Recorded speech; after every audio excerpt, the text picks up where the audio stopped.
iPhone 11 PM pound receiver cable replacement operation. This is an iPhone 11 PM with restore true tone function automatic. Photo sensitivity and Face ID unavailable.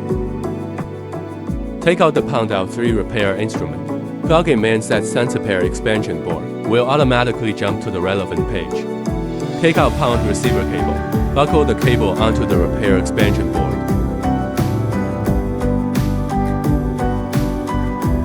Test display normal.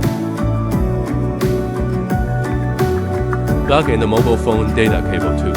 Connect the mobile phone. Test display back.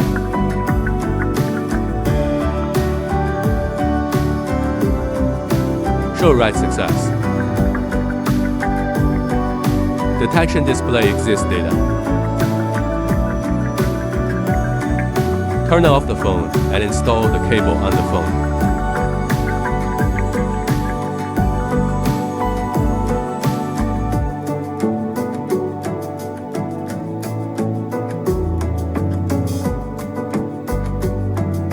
True tone function, automatic photo sensitivity, and Face ID have been successfully repaired.